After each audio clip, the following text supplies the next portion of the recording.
Hey everybody. I think a lot about our lives as Christians and how the Bible tells us in many places that the words that we say are so important. But maybe more importantly, the words that we don't say. I was studying through Genesis recently in chapters 6, 7, and 8.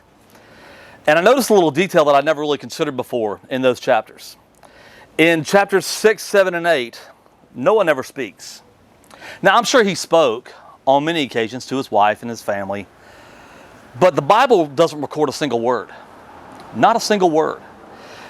And it's not until long after the flood, at the tail end of Genesis 9, that we actually see Noah speaking to his sons. Now, in those 3 chapters, God speaks quite a bit over that 120-year span, but not Noah. And so it got me thinking that maybe it's not the words that we say that are quite as so important, but our actions. That sometimes the things that we say that describe us to other people only sort of give a shadow to what's really there and who we are. When I look at Genesis 6, 7, and 8, we see phrases like in chapter 6, verse 22, where he says, Noah did. In chapter 7, verse 5, it also says, Noah did.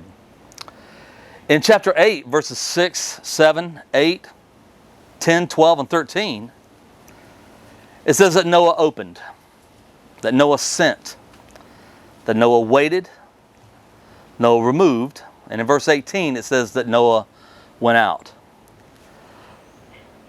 Chapter 8, verse 20 says that Noah built an altar and took and offered. Noah's actions here speak volumes about his faith, but never a single word. You know, in our current day and age, we've become very vocal about everything with social media, with the various platforms that we have. We have the world at our fingertips.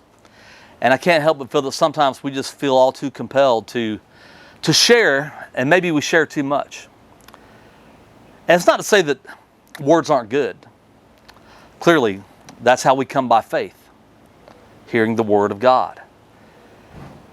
But in this case, Noah's actions speak volumes about his faith, where he never actually says a word. The results of that we see in chapter 9, verse 1. It says, so God blessed Noah and his sons.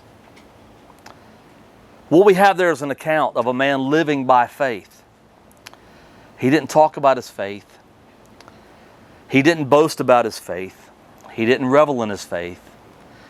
And he found no glory in his faith. But what he did was he acted upon that faith. There's a powerful, powerful lesson there in the absence of words. I guess what I want to say is that your life speaks. My life speaks. Our lives together as Christians speak. And our actions speak especially to God. There are a lot of people that are all talk with no action, but Noah was all action with little talk, and God was pleased with him in the end. And so if I could leave you with anything, it'd be that. Think about the things that you say before you say them, and keep that as an important aspect of your faith. But more importantly than that, let your actions do the talking for you. It's just a thought.